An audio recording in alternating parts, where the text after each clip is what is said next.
Okay, so admission and disclaimer.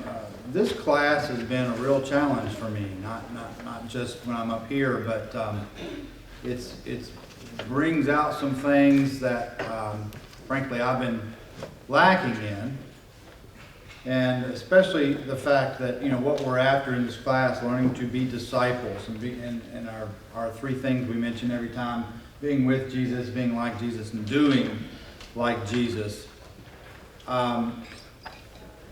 Is how important it is for us to be intentional about these things. And I think there's, all of us likely have some things in our time as followers of Jesus that we have been intentional, some things we have made, for lack of a better terms, rituals, which can be good as long as we don't make them idols, as we've been talking about. But I think we all have some of that, praying before meals, saying, I was raised to pray every night before you go to sleep, and things like that are intentional. But this is bringing out a whole lot of things that, frankly, I have not been very intentional about. And some things maybe that have been brought up to me or presented to me in the past, and I think, oh, that's valuable. It'd be cool if I was that way or doing those things, but I just have not been intentional about them. And I'll tell you this, too, discipleship, being discipled, it doesn't happen by accident. So many of the things that we're talking about this trimester, that's the intention of this class, is just to bring them out and to talk about them and dwell on them each week. And very likely it's going to be some things for each of us that you haven't considered before, or at least haven't been intentional about, or intentional enough. And so it's been real challenging for me, and I will tell you this week, this especially has been a challenge for me. I am not good at these things. So being up here today is not going to be me sharing things with you that I've been good about and can help you with. It's going to be a mutual journey for us today in talking about these things. Just to start out with it, does anybody sense just a little bit of irony here? That there's maybe 100 of us together talking for 40 minutes about solitude and silence. So it just struck me a little bit, but it's good for us to do this. It's good for us to talk about it together. And we'll have more quotes from the book one of the books we've been using to help prepare for this that have struck a chord with me. But what are we talking about when we're talking about solitude? The practice of solitude involves scheduling or taking enough uninterrupted time in a distraction-free environment that you experience isolation and are alone with God. And this talks about solitude being a container discipline for the practice of other spiritual disciplines. So I'd like to talk about that just a moment. We're talking about solitude here, solitude and silence, and there's a lot of overlap in those two considerations. But we're talking about solitude not being purely alone. Okay, we understand we're not, right? We use the word God as omnipresent, which is a word that is accurate. It doesn't really impact me. He's always with me. I'm always in His presence. So we're talking about setting aside time and to be with Him only. And are there any other relationships where you talk about it that way? Hey, if you were dating or in a relationship like that, you say, "I'd like to be alone with you," right? And maybe you can think of some other people you want to be alone with. Okay, and what's that about? Why is that?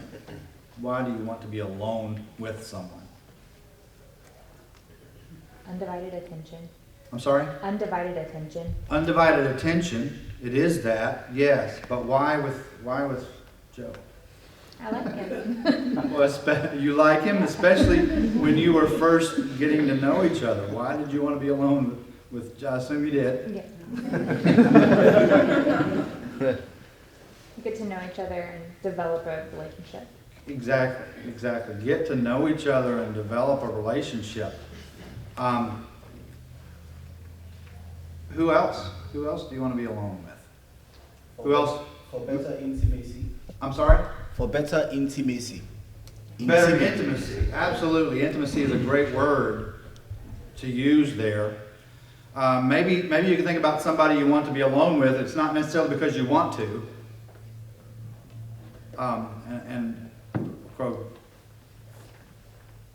I shouldn't have said that, but I'm thinking. I'm thinking about our children.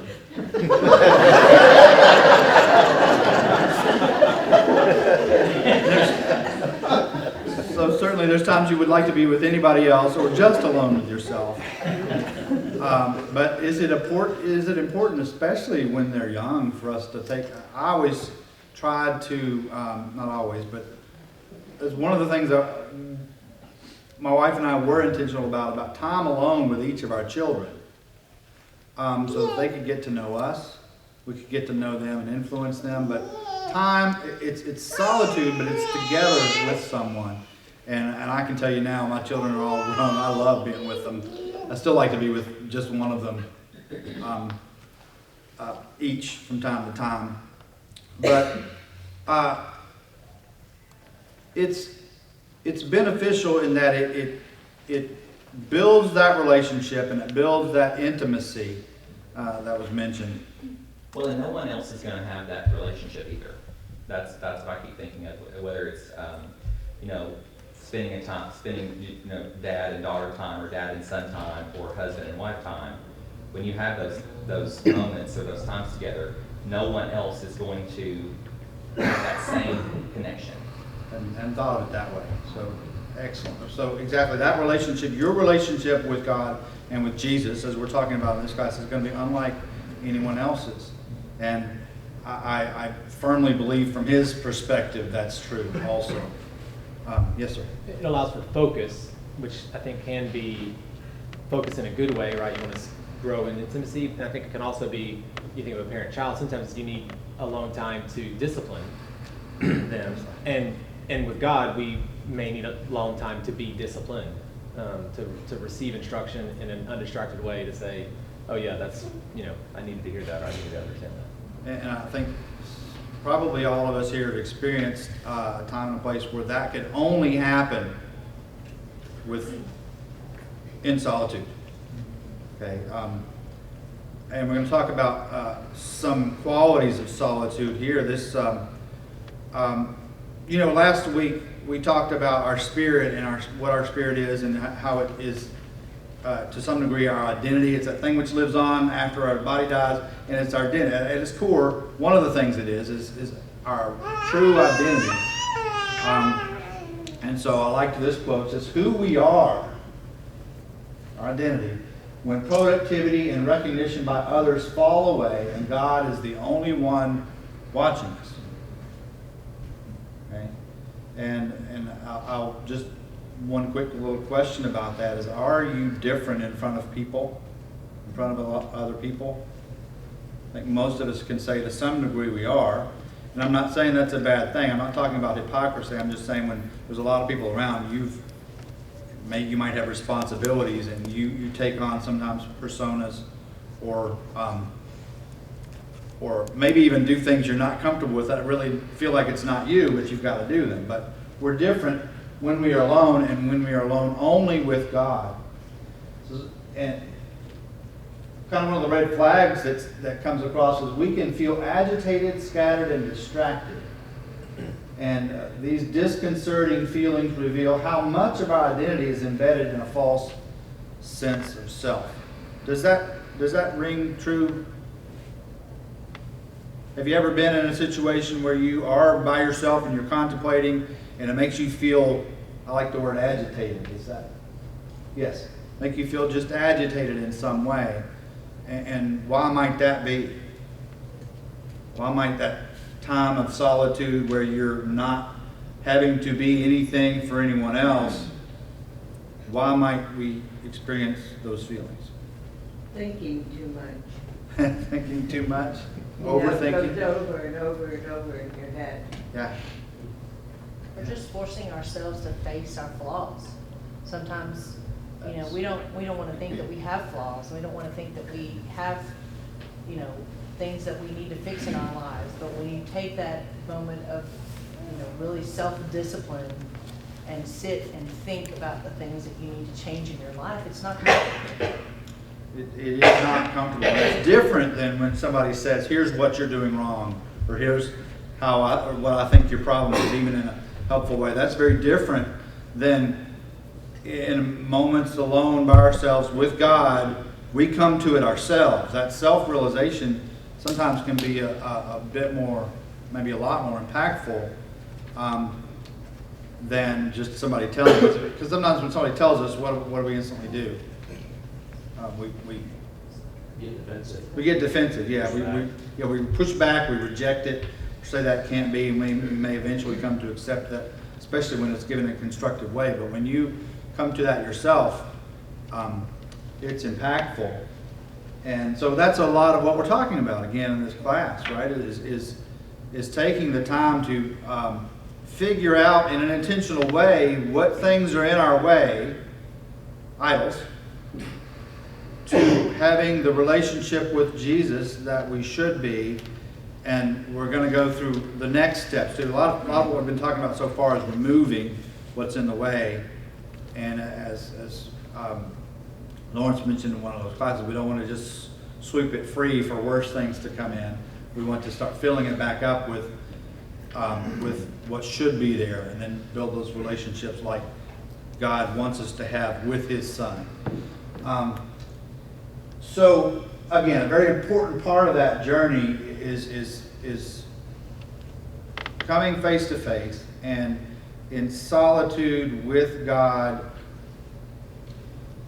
with God's help, figuring out what those things are, and then next is figuring out what are we going to do about them. Are we willing to do what needs to be done about them? So, especially in regards to last week's conversation, these things affect our spirit. They affect who we are. And moments in solitude with God and His Son can only affect who we are in a positive way. So being intentional about that. And we'll circle back around a little bit more. I also like this quote: solitude is a formative place because it gives God's Spirit time and space to do deep work. And as we've been talking about, when no one is there to watch, judge, and interpret what we say, the Spirit often brings us face to face with hidden motives and compulsions, and we stand squarely before God without props, without things that prop us up. And that's important too. When no one else is there to watch, judge, and interpret, okay, there's no language barrier. When you're sitting in solitude with yourself, there's no language barrier. You're not going to say something that you misunderstand to yourself.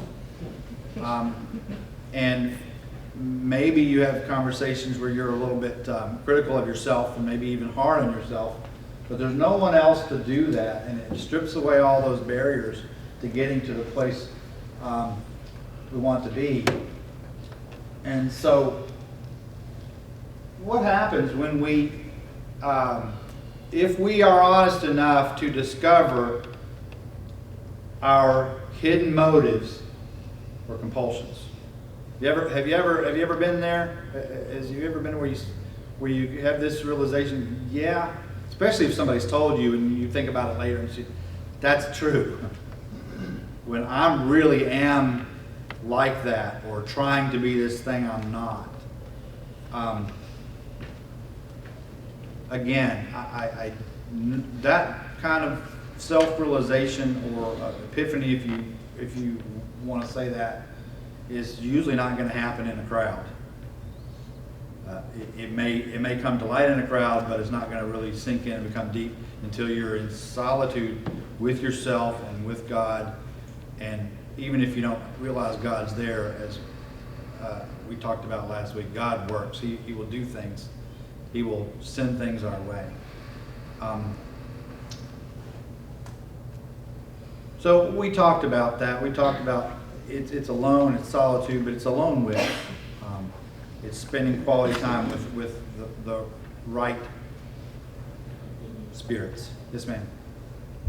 There's a scripture that can't find it, we know where it was, but maybe it says, if our heart condemns us, he is greater than our hearts.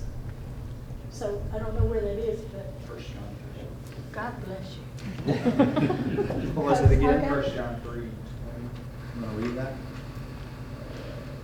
I'll just say, solitude is my best place these days. That feeling agitated, distracted, and all that is hard for me when that's my feeling most of the time when I'm around people. And then the verse that I just mentioned, that one's real important to me because of the solitude, because sometimes your heart can condemn you, and then you have to reach for those promises who say, wait a minute, it's okay, it's okay that I'm like this, that I'm better alone, and I'm losing my filters, So that verse there is really important to me. I have it written down beside my chair at home too, when I had solitude and Satan's trying to slip in there and say, you did this and you did that. And it's usually something I said, so I'm going to hush now. We'll get to silence here in a little bit. What is that? What is that? It's for if our 1 John 3:20, for if our hearts condemn us, God is greater than our heart and knows all things. Beloved, if our heart does not condemn us, we have confidence towards God, and whatever we ask, we receive from Him, because we keep His commandments and do those things that are pleasing in His sight. So each time we're talking about these things that we need to examine about ourselves and possibly realize, pay attention to, and change, we're going to keep coming back to the fact that we are not alone in that.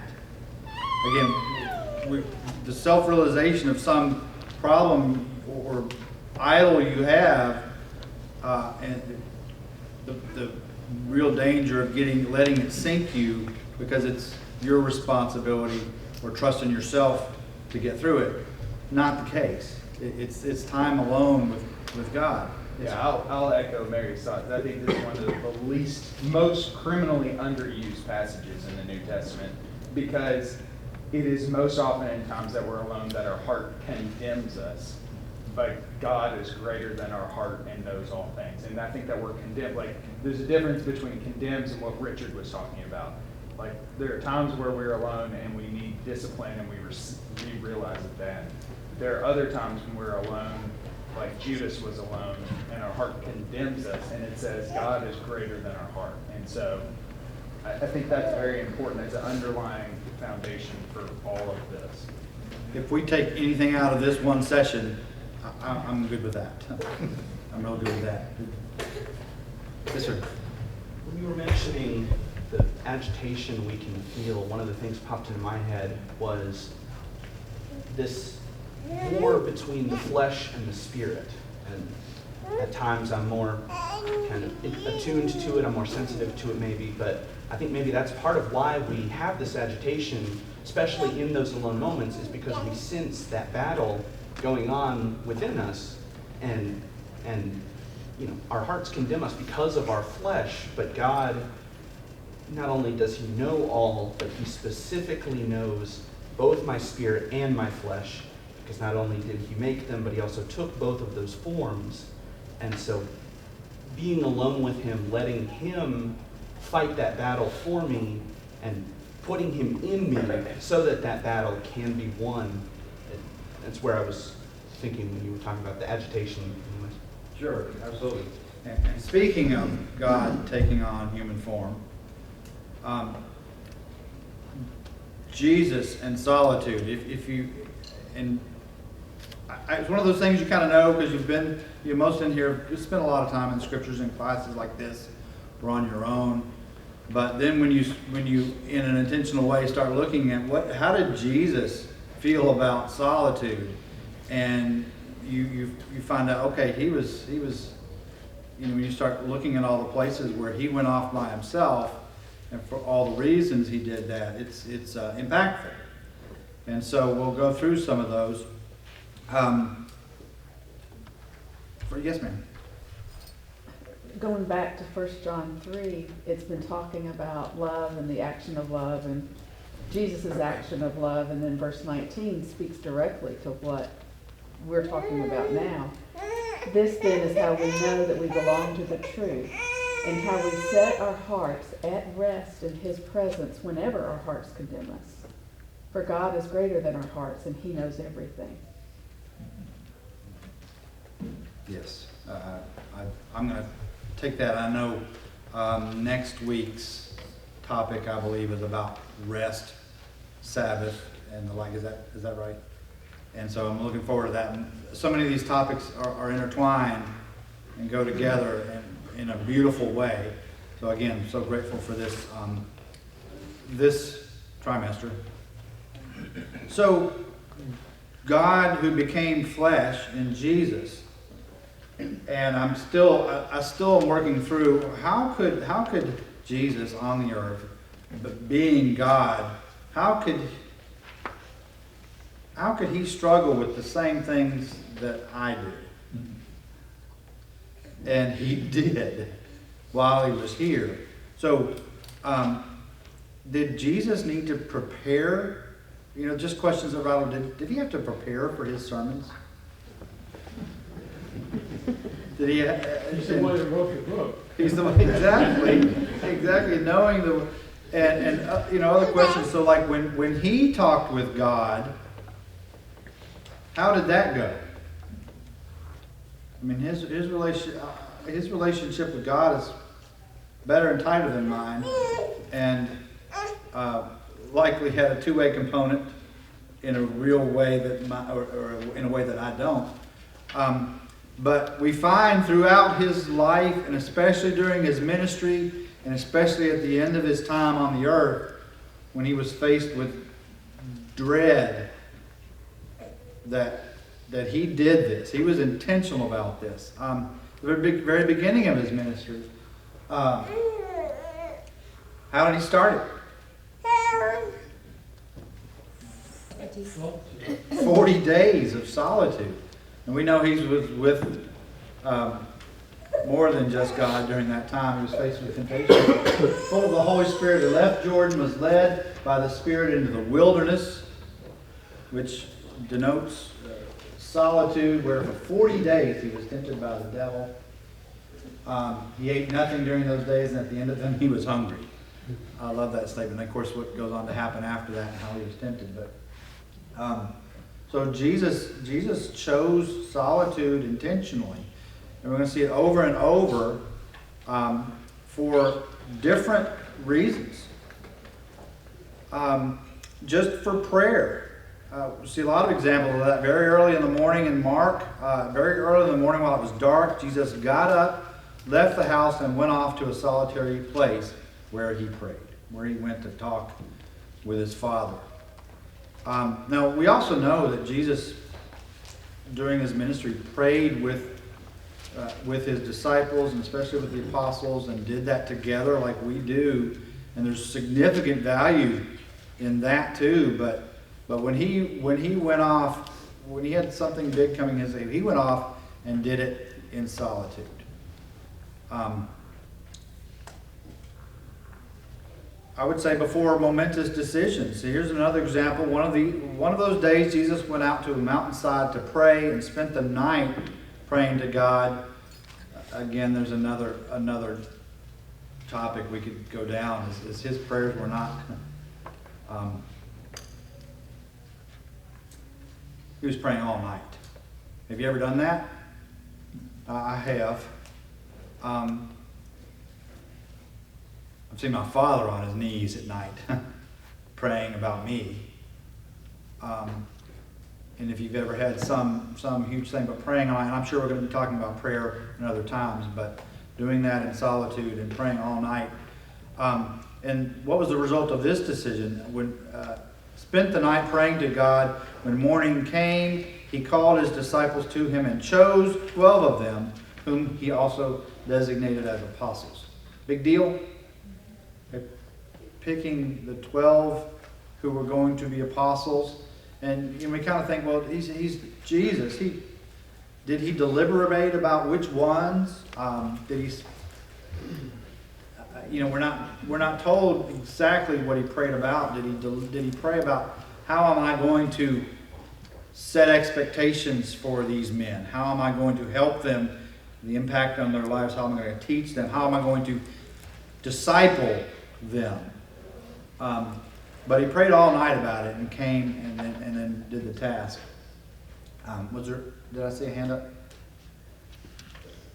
Look at the character of each one of those.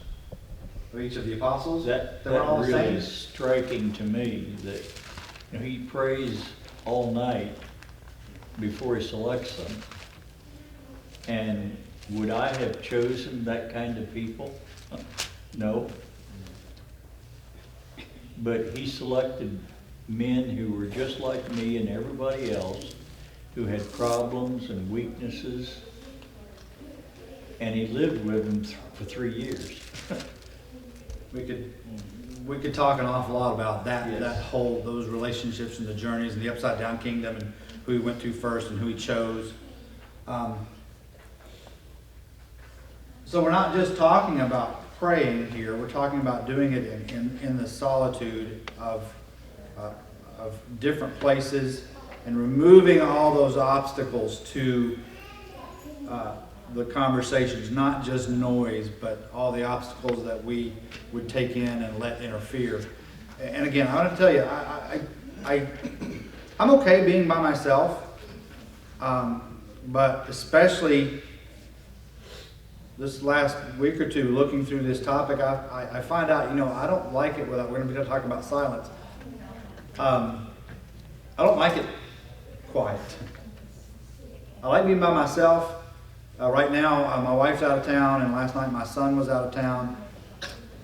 You know what? I had stuff on, and so here I am. Even during the preparation for this, I had some music or something going on in the other room. I didn't like the silence, and so I have to spend some more time thinking about why is that. But that's what we're doing, right? We're going through this and trying to figure out what these things are and why they are in our lives and what we can do Depends on about it. what you're doing, whether you want to be distracted or not. What's that? Depends on what you're doing, whether you want to be distracted or not.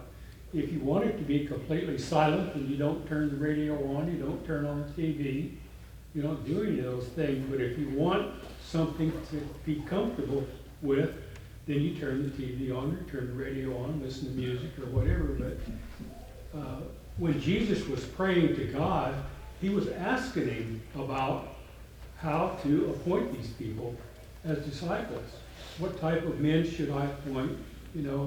What qualities should they have? What qualities shouldn't they have? And God answered him. These are the men that I want you to appoint. If you could tell me why I like to be distracted, I'd appreciate it maybe later. But I think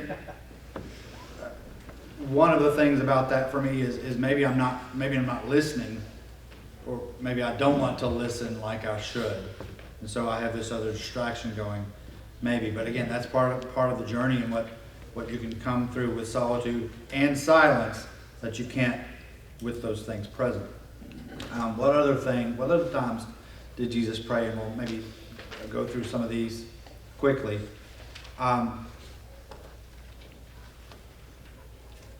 He had to challenge his apostles. He had to teach his apostles. And he prayed before that. He was praying in private, and the disciples were with him. Again, we'll see in another place where it says the apostles were with him, but he went a stone's throw away. He found solitude even at times where solitude was hard to find. Okay, and that can be a challenge, right? Especially if you're a parent. He was able to find solitude even if it was just a stone's throw away. But he was intentional about it, and that's the part that's been missing for me, is being intentional about that's a very important topic. Jesus, we're familiar with this, right? The death of John the Baptist. What was so impactful about that for Jesus? It was, Was his cousin? I'm sorry? It was his cousin. It was his cousin. He certainly was his cousin. They shared so many things. Miraculous birth. He was the preparation and forerunner. He was. And what did Jesus say about him? If they're gonna do that to him. There's no, I'm sorry? Greater. No one. Yes. So what did Jesus, the Son of God, think about this man, his cousin? Truly, I tell you, among those born of women, there has not been risen anyone greater than John the Baptist. And he goes on to say, but whoever is least in the kingdom is greater than him. That's his point there. But he says that about John the Baptist. And so, how did Jesus respond to the news of John's death? He withdrew by boat privately to a solitary place. He needed solitude. Again, this is Jesus.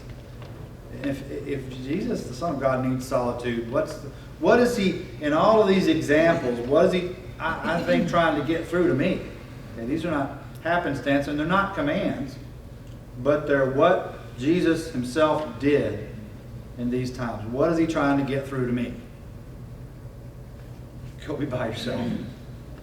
And when you're with yourself, be with God and be like me.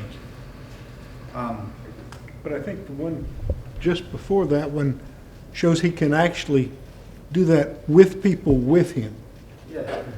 Select few in that case. He found ways to have solitude in challenging situations. Yeah, and that's next level. Okay, it's easy when my house is empty.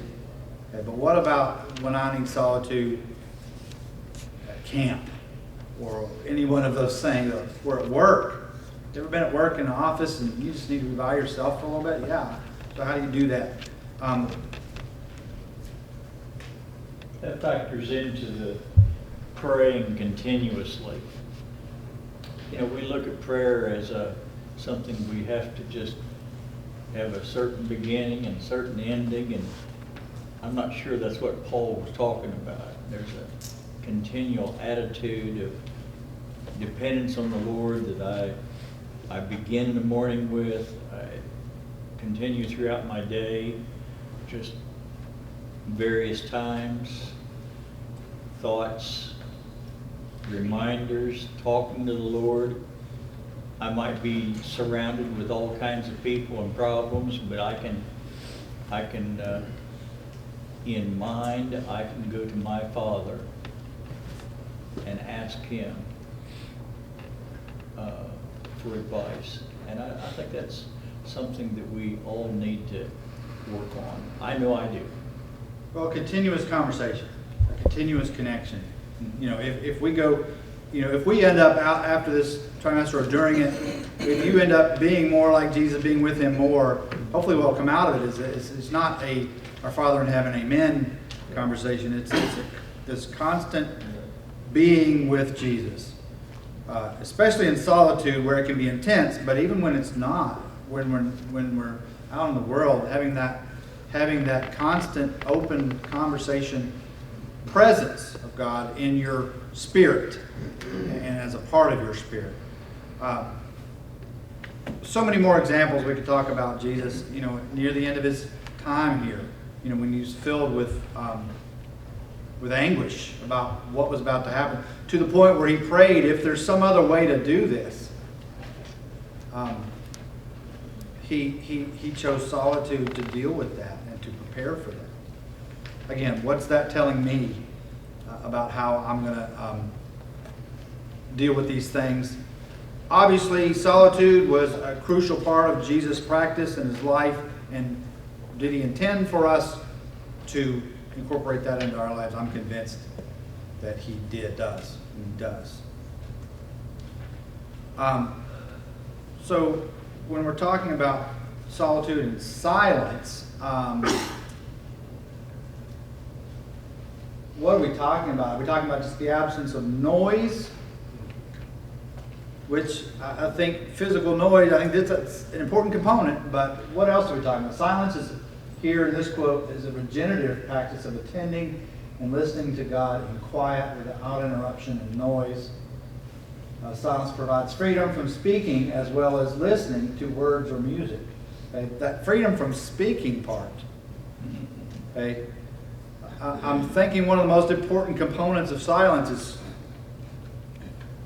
shutting up. Stop talking, and I don't mean just saying words verbally. Stop talking and listen. And that's one of the things I'm just not so good at yet. Yes, ma'am.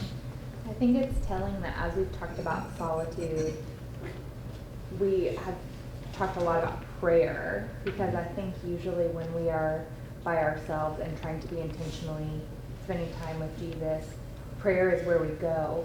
But sometimes that may even be an escape. Praying may be something to fill, the silence, even if it's just in my brain.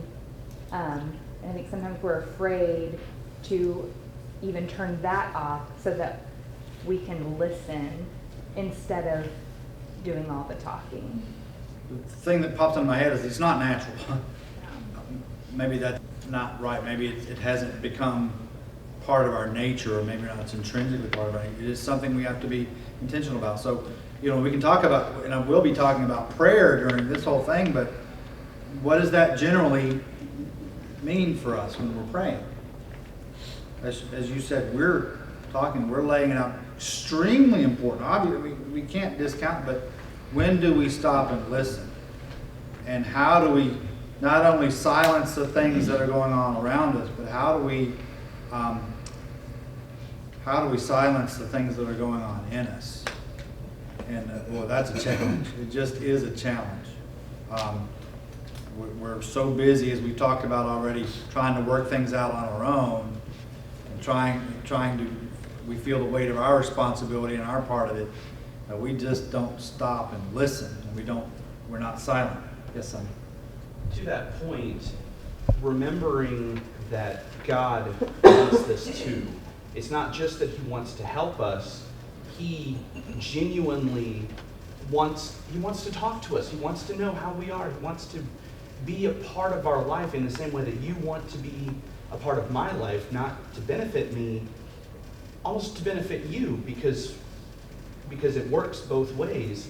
And so when I remember, number one, looking at Jesus, and I think some of his success at getting alone might be a testament to God meeting him, part of God being omnipresent. God will meet us. He met Jesus wherever he was. That's why you can find solitude wherever, because you can't escape God, because he wants this, not just for me, but for him as well. Why did he create me? To love me. Well, the father-child relationship that is depicted for us in the scriptures, and how that translates to us being fathers or parents with our children, we could spend a lot of time talking about that, but I don't know how he benefits from knowing me, but I know he wants to. I know he wants to know me. He does know me, wants me to know him, and why he created us. Why do we have children? And if you can get some little glimpse into that, it's built in. We're created in the image of God, so that it's not just to continue the human race. Why do we want to have children? But just a little glimpse there of what that relationship is for us, and you can begin to understand what he wants for us. Do you want these kinds of things? Do you want your children to listen to you? And all those, you can unpack that a lot for yourselves too. But so I didn't get through all the things, but thank you. Again, journey for us. This was very good for me.